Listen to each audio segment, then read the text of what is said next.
Hello guys, मैं हूं प्रेम। शुरू करने जा रहा हूं आज क्लास 11th की मैथ पहला चैप्टर समुच्चय। तो आइए समुच्चय चैप्टर को स्टार्ट करते हैं। उससे पहले हम ये कुछ 3 टिप्स लिख रखे हैं जो कि हमारी प्रश्नावली 1.1 के लिए बेहद ज़रूरी है, और उसके बाद हम प्रश्नावली 1.1 करेंगे। तो पहले आइए इसका परिचय करा देते हैं और इंट्रोडक्शन। यहाँ पर सबसे पहले हमने संख्याओं के बारे में बताया है, क्योंकि आप लोग 10th से पढ़ के आए हैं संख्याएं, और उन्हीं का एक बार दोबारा से अध्ययन इस चैप्टर में बहुत ही काम आने वाला है। तो प्राकृतिक संख्याएं, जैसा कि इन्हें इंग्लिश में नेचुरल नंबर बोलते हैं, और ये 1 से शुरू होकर अनंत तक जाती हैं। इसी तरह पूर्ण संख्याएं जिसे इंग्लिश में होल नंबर कहते हैं पूर्ण संख्याओं को, और इसलिए इसे W से प्रदर्शित किया जाता है, होल नंबर के W पहले अक्षर से। और इसी तरह नेचुरल नंबर में भी N से पहला अक्षर प्रदर्शित किया जाता है। तो ये पूर्ण संख्याएं 0 से शुरू होती हैं और अनंत तक जाती हैं।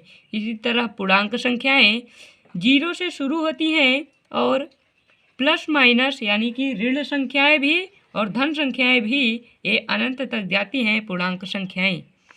परिमेय संख्याएं वे संख्याएं जिन्हें P बटा Q के रूप में यानी अंश बटा हर के रूप में लिखा जा सके, और Q does not equal to 0 यानी कि Q 0 के बराबर नहीं होना चाहिए, यानी कि हर ये जो तरे है नीचे है ये 0 के बराबर नहीं होना चाहिए। तो ये सभी परिमेय संख्या हैं, और जो परिमेय संख्या के नियम को फॉलो नहीं करती हैं वे सभी अपरिमेय संख्या होती हैं। वास्तविक संख्याएं वे सभी संख्याएं होती हैं जिनका वर्ग करने पर कोई धन प्राकृतिक संख्याएं प्राप्त होती हैं, जैसे 1, 2, 3, 4 इस तरह से प्राप्त होती हैं। 1 का वर्ग करेंगे तो 1 मिलेगा, 2 का वर्ग करेंगे तो 4 मिलेगा, और √3 का वर्ग करेंगे तो भी 3 मिलेगा जी। और यदि 0 भी वर्ग करने पर आए तो भी वो वास्तविक संख्याएं होती हैं। यदि वास्तविक संख्याएं वे संख्याएं नहीं होती हैं जो रूट के अंदर भी माइनस में होती हैं। तो यहाँ पर हम संख्याओं की जानकारी को समाप्त करते हैं। आइए अब समुच्चय की ओर बढ़ते हैं, जो हमारा मेन टॉपिक है, जिस पर हमारा पूरा का पूरा अध्याय बना हुआ है। समुच्चय के 2 पार्ट होते हैं। एक होता है रोस्टर समुच्चय और दूसरा होता है समुच्चय निर्माण रूप। तो रोस्टर रूप में क्या होता है और कैसे लिखना होता है, ये इसकी परिभाषा है। समुच्चय के सभी अवयवों को अर्धविराम से अलग कर मझले कोष्ठक के भीतर लिखते हैं। तो ये रही परिभाषा। एक बार फिर से हम पढ़े दिए देते हैं। समुच्चय के सभी अवयवों को अर्धविराम से अलग कर मझले कोष्ठक के भीतर लिखते हैं। तो ये है मझला कोष्ठक।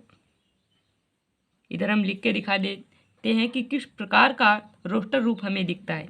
जैसे हम मान लो लिख रहे हैं संख्याएं, कोई भी ले लो, हम सम संख्याएं मान लो लिख रहे हैं। यहाँ पर लिख रहे हैं 2, 4, 6, 8 इस तरह की संख्या है। ठीक, तो यहाँ पर मझले ब्रैकेट से हम बंद कर देते हैं। तो यहाँ पर लिखा क्या है, समुच्चय के सभी अवयवों को, ये अवयव हैं हमारे एलिमेंट्स, इंग्लिश में इन्हें एलिमेंट्स कहते हैं, अवयवों को अर्धविराम से अलग करें। यहाँ पर हमने अर्धविराम से अलग किया है और मझले कोष्ठक के भीतर लिखते हैं। ये मझला कोष्ठक है, इसके भीतर हमने लिख दिया है। तो इस प्रकार के हमारे रोस्टर रूप दिखता है।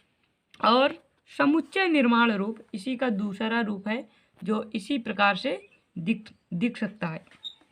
इसी को लिखने का दूसरा तरीका, समुच्चय के अवयवों, परिभाषा एक बार सुन लीजिए। समुच्चय के अवयवों का वर्णन करने के लिए प्रतीक x का प्रयोग कर कॉलन चिन्ह लगाकर इनके विशिष्ट गुणधर्म को लिखते हैं। जैसे मान लो अंग्रेजी वर्णमाला के स्वर हैं, इनमें एक विशिष्ट गुणधर्म है, और सम संख्याएं हैं, इनमें एक विशिष्ट गुणधर्म है। अगर विशिष्ट गुणधर्म को जो फॉलो करते हैं अवयव, वे अवयव यहाँ पर लिखे जाते हैं। कैसे ये कैसे दिखते हैं अभी बताते हैं। यक्ष इसमें लिखा है कि मझले ब्रैकेट को लगा के, इसमें मझले ब्रैकेट को लगा देते हैं। यक्ष प्रतीक प्रयोग करते हैं। समुच्चय के अवयवों का वर्णन करने के लिए प्रतीक एक्स का प्रयोग कर कॉलन का चिन्ह लगा देते हैं। ये है कॉलन का चिन्ह, इसको लगा देते हैं, जिसे इंग्लिश में सच दैट भी कहते हैं। इसको लगाकर उसके विशिष्ट गुणधर्म को लिख देते हैं। मान लो लिख दें यहाँ पर एक्स कॉलन, अब एक एक्स एक स्वर है, स्वर है। यहाँ पर आप कुछ भी लिख सकते हो, सम संख्याएं, विषम संख्याएं, जो ये लिखा है ये सम संख्याएं लिखी, इसी को यहाँ पर एक सम संख्या है लिख सकते हो। तो यहाँ पर हमने बेसिकली इस वाले को बताया है। इधर एक और लिख लेते हैं, ए ई आई ओ यू, इसको इस रूप में भी लिख सकते हैं। अब जो हमारा थर्ड पार्ट है, यानी कि तीसरा, 1 2 तीसरा, ये अगर तीसरा पार्ट पढ़ लेते हैं तो हमारी 1.1 प्रश्नावली हमें पूरी आ जाएगी। एक बार दिखा दीजिए, 1.1 प्रश्नावली जितनी भी है ये पूरी आ जाएगी। तो हम तीसरा पॉइंट पढ़ते हैं। इसमें कुछ खास नहीं लिखा है कि प्रतीक ये बिलोंग टू है। प्रतीक बिलोंग टू जिसका अर्थ होता है बिलोंग टू मतलब में है। अभी बताते हैं इसको समझा के। जैसे एक हमने लिखा है ये समुच्चय 2 4 6 8, तो अगर हमें ये बताना है कि 2 अवयव ए के अंदर है तो यहाँ पर हम लिखेंगे 2 बिलोंग टू ए। 3 देखो इसके अंदर नहीं है तो हम लिख देंगे 3 डज नॉट बिलोंग टू ए। तो यहाँ पर लिखा गया है 2 ए में है, इसका ये अर्थ होता है, और 3 ए में नहीं है, ये लिखा गया है। ठीक, तो आपको समझ में आ गया होगा कि बिलोंग टू का चिन्ह कब लगाते हैं, जब कोई भी अवयव इस पूरे समुच्चय के अंदर होता है। यानी कि 6 बिलोंग टू ए हम लिख सकते हैं। यहाँ पर हम लिख देते हैं एक और, 6 बिलोंग टू ए समुच्चय पूरा है, इसका नाम है 6 ए समुच्चय के अंदर है। यहाँ पर हम पढ़ सकते हैं 6 ए में है। ठीक, अब हम आ चुके हैं प्रश्नावली 1.1 को हल करने के लिए, सॉल्व करने के लिए। बहुत ही सरल हो जाएगी और वास्तव में बहुत सरल है भी।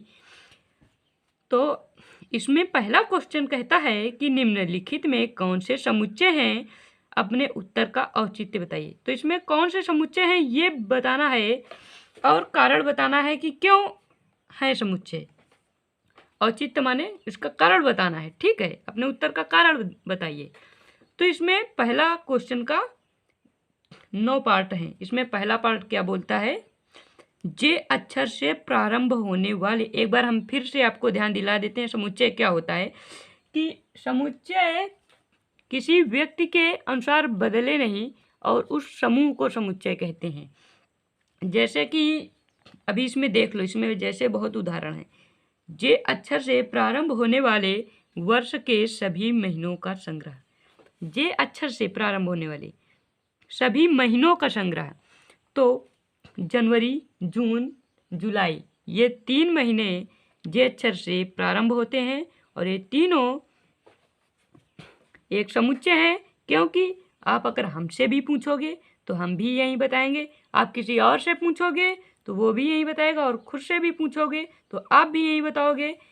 जिसका आंसर बदलता नहीं है और उत्तर एक ही सब लोग बताते हैं, ये होता है समुच्चय। अब इसको जे अक्षर से प्रारंभ होने वाले वर्ष के महीनों का संग्रह समुच्चय है, और लिख देते हैं समुच्चय है, समुच्चय है। और लिख देते हैं इधर इसका कारण भी, क्या लिख देते हैं, जनवरी,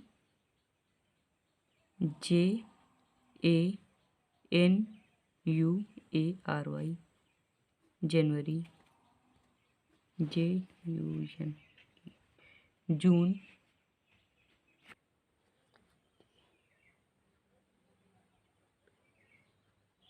जुलाई। सेकंड क्वेश्चन हमारा कहता है, यानी सेकंड पार्ट बोलता है, भारत के 10 सबसे अधिक प्रतिभाशाली लेखकों का संग्रह। ये समुच्चय नहीं है। क्यों? क्योंकि हमारे लिए प्रतिभाशाली लेखक कोई और हो सकते हैं और किसी दूसरे के लिए प्रतिभाशाली लेखक और हो सकते हैं। फॉर एग्जाम्पल, हमारे लिए प्रेमचंद्र, जयशंकर प्रसाद, मुंशी प्रेमचंद्र हैं, तो किसी के लिए निराला और भी कई सारे लेखक हो सकते हैं। तो इसलिए ये समुच्चय नहीं है, क्योंकि % टू % इसका आंसर चेंज हो रहा है। आंसर चेंज नहीं होना चाहिए समुच्चय में, तो यहाँ लिख देते हैं समुच्चय नहीं है। समुच्चय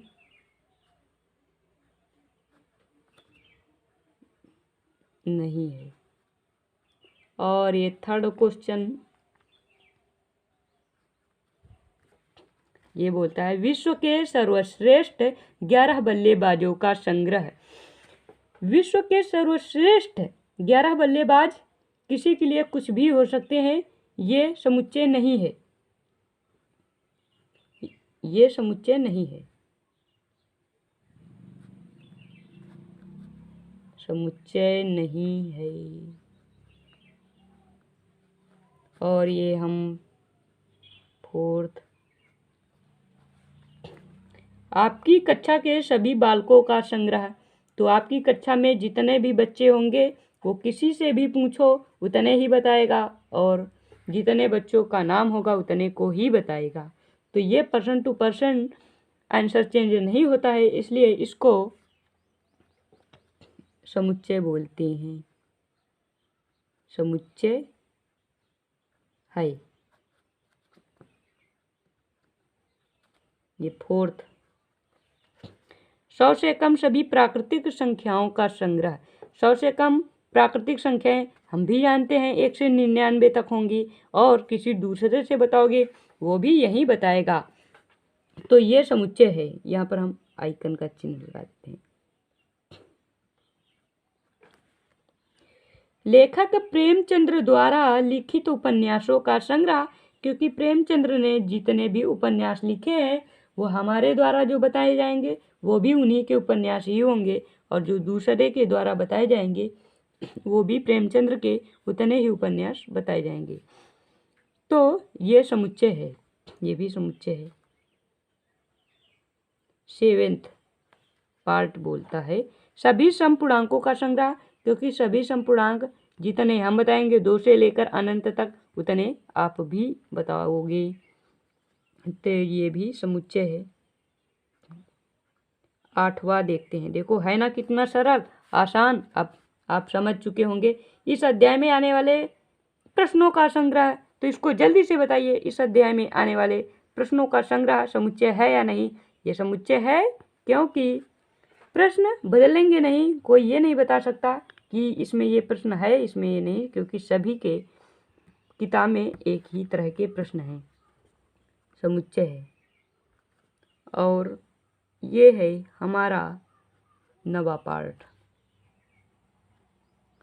विश्व के सबसे अधिक खतरनाक जानवरों का संग्रह। किसी के लिए बिल्ली खतरनाक हो सकती है, किसी के लिए कुत्ता खतरनाक हो सकता है, इसलिए हम इसको कहेंगे समुच्चय नहीं है। और किसी के लिए शेर खतरनाक हो सकता है। समुच्चय नहीं है। आते हैं इसका सेकंड पार्ट, इसका सेकंड नंबर करें। तो ये सेकंड नंबर, मान लीजिए ए, देखो वही वाला प्रश्न आ चुका है, बिलोंग टू वाला।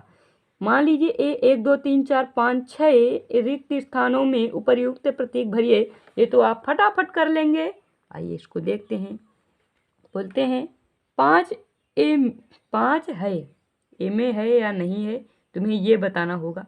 तो 5 ए में है, ये वाला निशान लगा देंगे।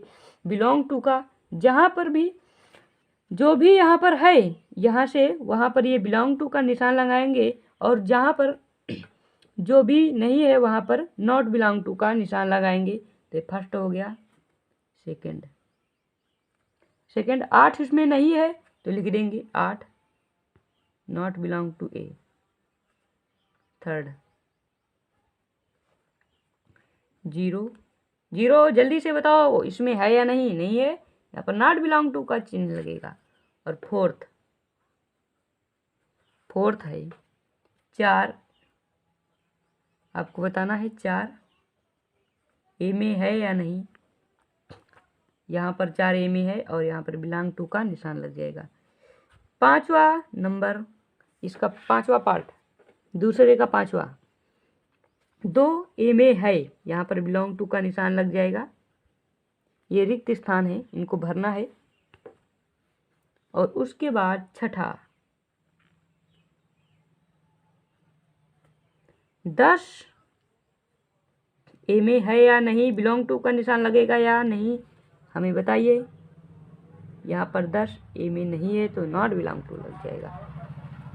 थर्ड क्वेश्चन, आइए जल्दी जल्दी से फटाफट पूरी प्रश्नावली निपटा देते हैं और आपको बहुत ही अच्छे से समझ में आने वाली है प्रश्नावली। इन प्रश्नों में कहीं भी दिक्कत आए तो कमेंट के माध्यम से हमसे पूछ सकते हैं। निम्नलिखित, अगला क्वेश्चन, निम्नलिखित समुच्चयों को रोस्टर रूप में लिखिए। रोस्टर रूप में लिखना है जो अभी हमने आपको पीछे बताया है, तो आपको अभी हम बताते हैं रोस्टर रूप में लिखना। एक्स कॉलन एक्स एक पूर्णांक है और -3 is less than x is less than 7। ये यक्स, देखो इधर जिसका सकरा मुंह होता है, इस तरफ इसका मतलब होता है छोटा और इसका मतलब होता है बड़ा। तो यक्स बड़ा है -3 से और छोटा है यक्स 7 से, तो इसको हम लिख देंगे, इसको रोस्टर रूप में लिखना है, संख्याओं के रूप में सूचीबद्ध। तो यहाँ पर लिखेंगे -2, -3 से बड़ी संख्या कौन सी होती है, -2, -1, 0, 1, 2, 3, 4, 5, 6। जिस भी क्वेश्चन में कहीं भी दिक्कत हो तो आप कमेंट के माध्यम से हमसे पूछ सकते हैं। ये है ए और बी को, अब बी को लिखते हैं। एक्स कॉलन एक्स संख्या 6 से कम प्राकृतिक संख्या है, तो 6 से कम प्राकृतिक संख्या है, जल्दी बताइए। 1, 2, 3, 4। आपको हमसे पहले आ जाना चाहिए क्योंकि हमने आपको वहाँ पर बता चुके हैं। यदि नहीं आया तो फिर हम आपको यहाँ पर बता रहे हैं, आपका सारा डाउट क्लियर हो जाएगा। एक्स कॉलन एक्स 2 अंकों की ऐसी प्राकृतिक संख्या है जिसके अंकों का योगफल 8 है। एक बार ध्यान से, 2 अंकों की ऐसी प्राकृतिक संख्या जिसके अंकों का योग 8 है। अभी हम आपको समझाते हैं। यहाँ पर हम 1 और 7 यानी 17, ये 2 अंकों की ऐसी संख्या है जिनके अंकों का योग 8 है, 7, 1, 8। इसी तरह जितनी भी संख्याएं हैं वो हमें लिखनी है। 1 और 7, 2 और 6 जोड़ो तो 8 आएगा, 3 और 5 जोड़ोगे तो 8 आएगा, 4 और 4 जोड़ोगे तो भी 8 आएगा। ये यहाँ पर कॉमन है। 53, 62,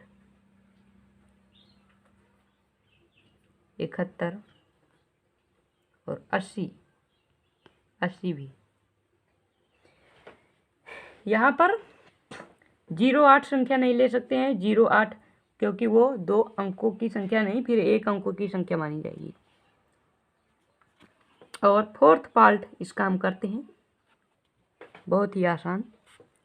एक अभाज्य संख्या जो संख्या 60 की भाजक है, वो संख्याएं लिखनी है हमें जो संख्या 60 को भाग देती हैं, जो उसको डिवाइड करती हैं।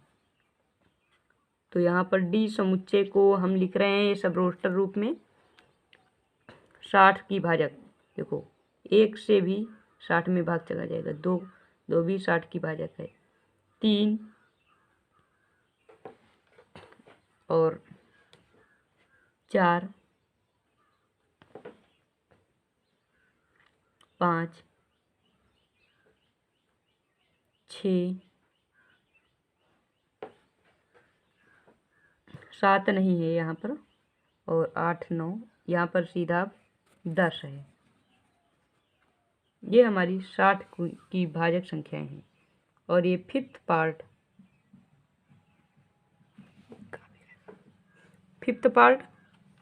ई नंबर। यहाँ पर लिखा है ट्रिग्नोमेट्री शब्द के सभी अक्षरों का समुच्चय। तो यहाँ पर किसी भी समुच्चय में होता क्या है, नोट पॉइंट एक लिख लीजिए कि जहाँ पर कोई भी अक्षर समुच्चय के अंदर दोहराया नहीं जाता है, रिपीट नहीं किया जाता है, तो जो अक्षर रिपीट होते हैं उनको सिर्फ एक बार लिख देते हैं बस। और यहाँ पर ये आवश्यक नहीं है कि क्रम से ही लिखें, क्रमबद्ध नहीं हो, कुछ भी हो सकते हैं। 4 यहाँ पर कर दो, 3 यहाँ पर कर दो, उससे कोई फर्क नहीं पड़ेगा। तो अब यहाँ पर हम फिफ्थ क्वेश्चन को करने जा रहे हैं। किसी भी अक्षर को रिपीट नहीं करेंगे। TRI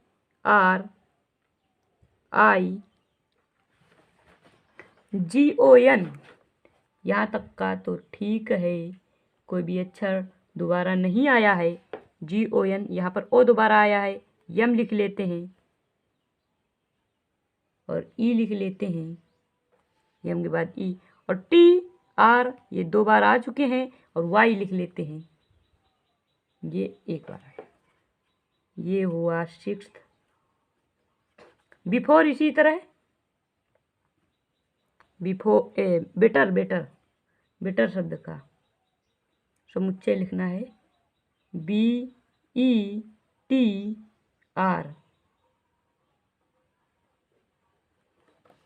अब हमारा 3rd नंबर कंप्लीट हो चुका है। अब इस बुक का हम 4th नंबर कंप्लीट करने जा रहे हैं।